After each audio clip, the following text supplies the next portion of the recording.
اعوذ باللہ من الشیطان الرجیم بسم اللہ الرحمن الرحیم اللہم صلی علی سیدنا و مولانا محمد و علی آل سیدنا و مولانا محمد مبارک وسلم علیہ۔ تمام عشاق رسول صلی اللہ علیہ وسلم کو اعجاز خالق قادری ویسی کی جانب سے السلام علیکم ورحمۃ اللہ وبرکاتہ۔ تمام یوٹیوب چینل کو دیکھنے والے حاضرین و ناظرین کو خوش آمدید کہتے ہیں۔ ایک خوبصورت بات، ایک اچھے میسج کے ساتھ، ایک اچھے موضوع کے ساتھ حاضر خدمت ہوا ہوں۔ دعا کرتا ہوں کہ اللہ رب العزت ہمارا اچھی باتوں کو آگے پہنچانا، ایک دوسرے کی اصلاح کرنا قبول منظور فرمایا ہمارے لیے، اسے توشہ آخرت بنا دے۔ سوشل میڈیا علم کا ایک ذریعہ ہے، بالکل ہے۔ دور جدید میں اچھی باتیں یہاں سے بے شمار لوگوں تک پہنچ جاتی ہیں۔ علم حاصل کرو چاہے چین جانا پڑے، اور علم کا حاصل کرنا تمام مرد عورت پر فرض ہے۔ ہمارے پیارے نبی صلی اللہ علیہ وسلم کا فرمان علی شان ہے، لہٰذا اس کام کو ضرور بڑھاتے رہنا ہے اور دین کی سمجھ بوجھ ایک دوسرے کو سمجھانا ہے۔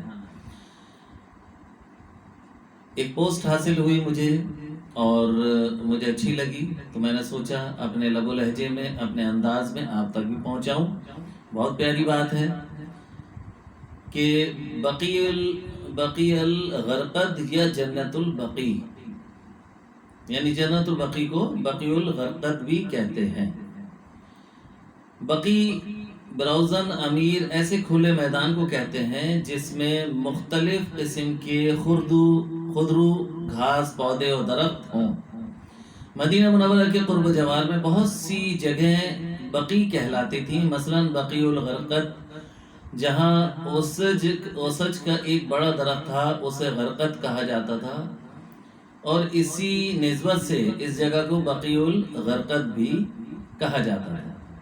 اور اس کے علاوہ بقی الزبیر، بقی الخیل اور بقی الخبخبہ بھی معروف مقامات تھے۔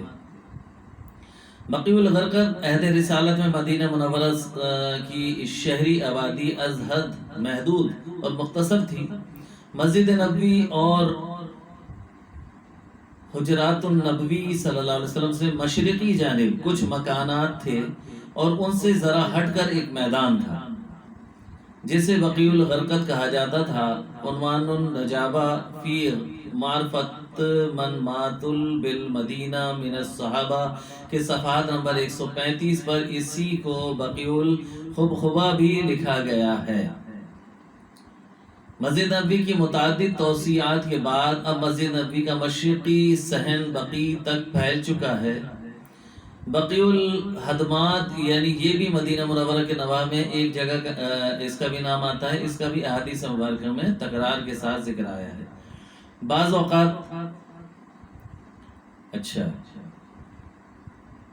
ایک اور جگہ کا اس کا بھی احادیث مبارکہ میں تکرار کے ساتھ ذکر آیا۔ بعض اہل علم کو سہو ہوا ہے کہ وہ اسے بھی بقی با کے ساتھ لکھتے ہیں اور پڑھتے ہیں، جبکہ یہ لفظ با کے ساتھ نہیں ہے بلکہ نون کے ساتھ ہے۔ مدینہ منورہ میں قبرستان کے لیے جگہ کا تعین رسول اکرم صلی اللہ علیہ وسلم نے ایسی جگہ کی تلاش کی ہے کہ جہاں پر مسلمانوں کے لیے قبرستان کو متعین کیا جائے۔ تو آپ ایک دن بقی الغرقد میں تشریف لائے اور فرمایا کہ اللہ تعالیٰ کی طرف سے مجھے اس جگہ کو قبرستان کے لیے متعین کرنے کا حکم دیا گیا ہے۔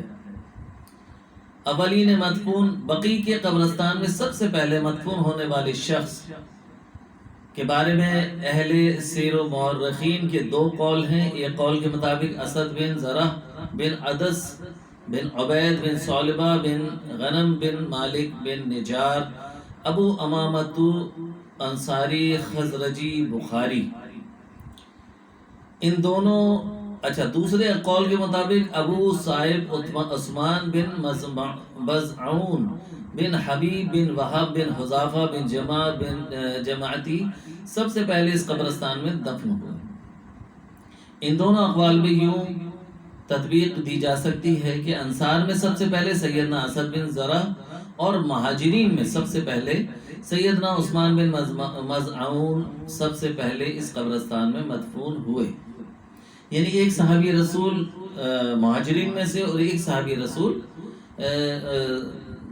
انصار میں سے یہاں پر مدفون ہوئے، لیکن دونوں میں سے سب سے پہلے انصاری صحابی رسول یہاں پر مدفون ہوئے. بہرحال بات کو آگے بڑھاتے ہیں. ان دونوں اقوال میں یوں تو یہ بات ثابت ہو گئی کہ دونوں صحابی رسول یہاں پہلے دفن ہوئے.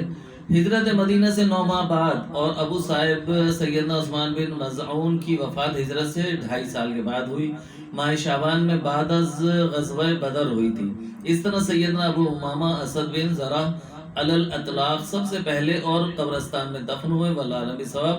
اور سیدنا عثمان بن مظعون کی تدفین مطلب بن ابی وداعہ کے بیان کے مطابق عثمان بن مظعون کی وفات ہوئی، ان کا جنازہ لے کر دفنایا گیا تو نبی کریم صلی اللہ علیہ وسلم نے ایک آدمی کو ایک پتھر لانے کا حکم دیا. اس آدمی نے وہ پتھر نہ اٹھا سکا تو رسول اکرم صلی اللہ علیہ وسلم نے جا کر اپنے بازوؤں سے آستین اوپر کی طرف اٹھائی. مطلب رضی اللہ تعالیٰ عنہ کہتے ہیں کہ بیان کرتے ہیں کہ میں نے دیکھا گویا اس وقت بھی آپ کے بازوؤں کی سفیدی صاف ظاہر ہو رہی تھی، نظر آ رہی تھی.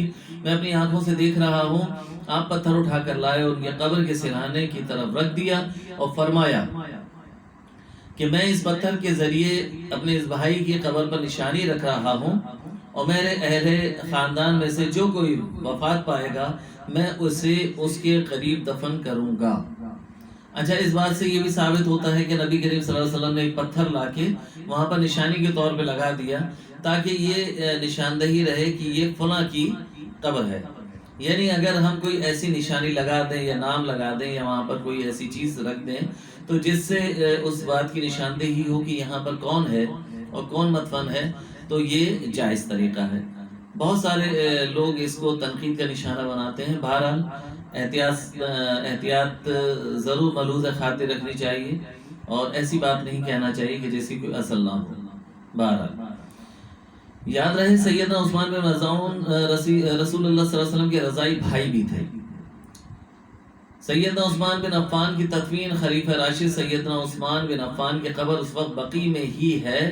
اس وقت تو بقیع ہی میں ہے. بعض لوگوں کے نزدیک حضرات کے لیے یہ بات نئی ہو کہ جب امیر المومنین کی شہادت کا المناک واقعہ پیش آیا تھا تو مدینہ منورہ کے حالات اس قدر پر خطر تھے کہ امیر المومنین کو بقیع میں دفن کرنا ممکن نہ تھا. بقیع کے مشرق میں خش کوکب نامی ایک باغ تھا. کسی زمانے میں اس باغ کا مالک کوکب تھا. اس باغ کا مالک کوکب تھا، اسی کی نسبت سے باغ خشو کوکب کہلاتا تھا. سیدنا عثمان رضی اللہ تعالیٰ عنہ نے یہ باغ خرید لیا تھا اور شہادت کے دنوں میں یہ آپ ہی کی ملکیت میں تھا. چنانچہ آپ رضی اللہ تعالیٰ عنہ کی تدفین آپ کے اسی باغ میں کی گئی. بعد میں امیر معاویہ رضی اللہ تعالیٰ عنہ کے عہد میں بقیع کی توسیع کرتے ہوئے اس باغ کو بقیع میں شامل کر دیا گیا.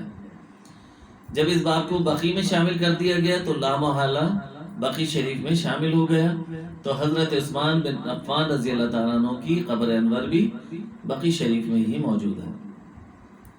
بقیع قبرستان اور اس میں مدفون حضرات کی فضیلت رسول اکرم صلی اللہ علیہ وسلم نے اکثر و بیشتر فرمایا بقیع میں جا کر وہاں کے مدفون حضرات کے حق میں دعائیں مغفرت کیا کرتے تھے. چنانچہ امیر المومنین سیدنا عائشہ صدیقہ رضی اللہ تعالیٰ عنہ کا بیان ہے کہ رسول اللہ صلی اللہ علیہ وسلم جب بھی میرے ہاں باری ہوتی تھی آپ رات کے آخری حصے میں بقیع کو تشریف لے جاتے اور یہ دعا فرماتے: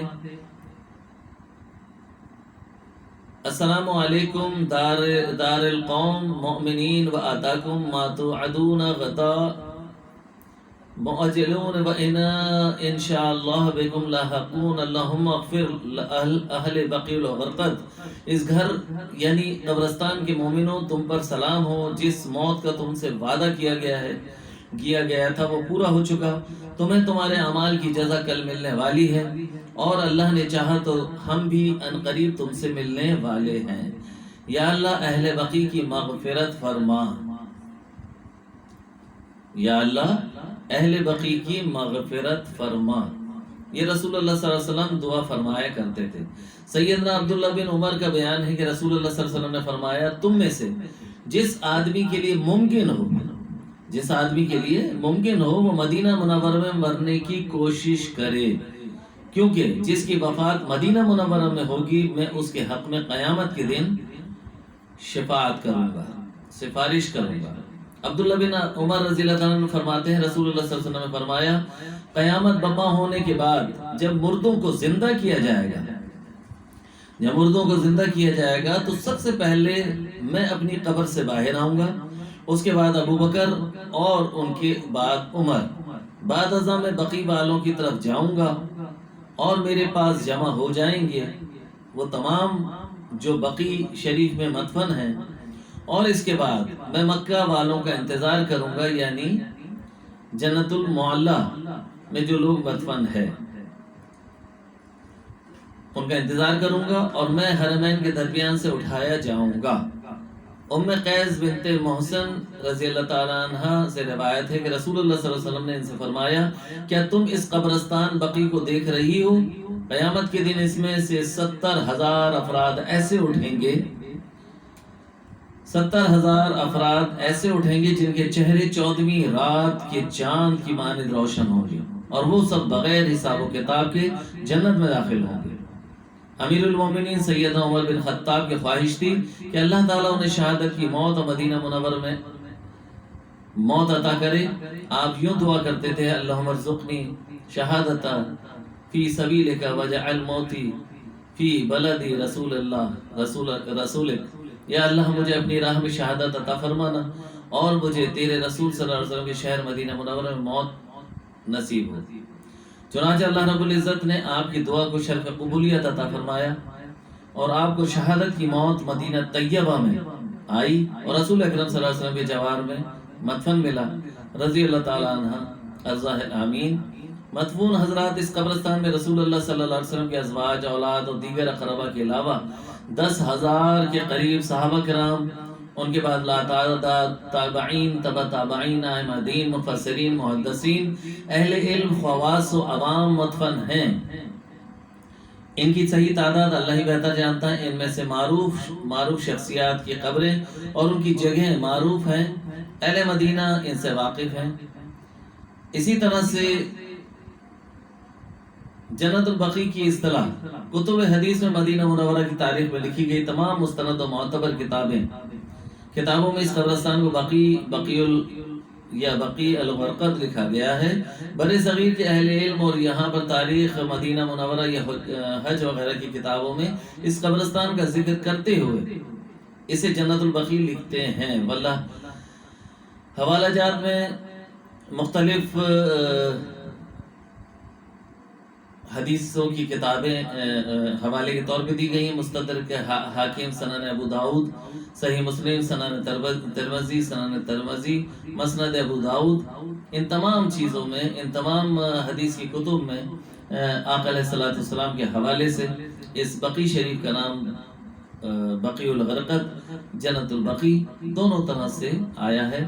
بہرحال اللہ رب العزت کی کرم نوازی کہ یہ کائنات میں سب سے زیادہ معتبر قبرستان ہے، اور اللہ رب العزت نے اس کو بہت ہی معتبر قرار دیا ہے۔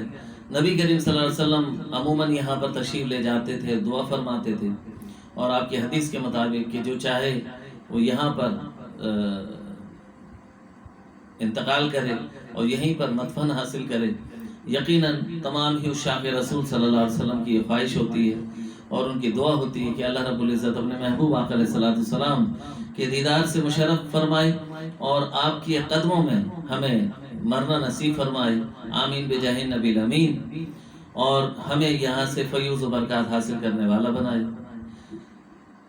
مکہ مکرمہ، مدینہ منورہ اللہ رب العزت کے لیے ظاہر ایک حرم کی حیثیت رکھتے ہیں، اور ہمارے لیے بھی اللہ تعالیٰ نے اس کو حرم یعنی پاک جگہوں سے منسوب کیا ہے، اور ہمارے لیے بہت ہی اعزاز کی بات ہے کہ اللہ تعالیٰ اپنے حبیب صلی اللہ علیہ وسلم کے صدقے ہمیں وہاں پر جانا نصیب فرمائے۔ فی زمانہ آج کل آپ دیکھ رہے ہیں کرونا وائرس کی وجہ سے کچھ مسائل ایسے پیش آ گئے ہیں کہ جس کی وجہ سے وہاں جانا فی الحال رک گیا ہے.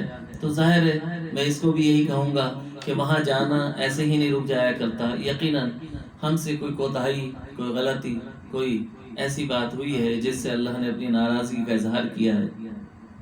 دعا کرتے ہیں کہ اللہ تعالی ہمیں اپنی ناراضگی سے محفوظ فرمائے، ہم سے راضی ہو جائے، ہماری توبہ اور استغفار کو قبول کر لے، اور ہم کوشش کریں کہ ہم آئندہ اس انداز میں زندگی گزاریں جیسے اللہ اس کے رسول کی چاہت ہے، تاکہ اللہ تعالیٰ کی ناراضگی ختم ہو اور مکہ المکرمہ اور مدینہ منورہ میں آنا آسان ہو جائے، حج کی سعادت حاصل ہو، اور جنت البقیع اور جنت المعلی کی زیارت نصیب ہو، اور وہاں پر مدفن بھی نصیب ہو.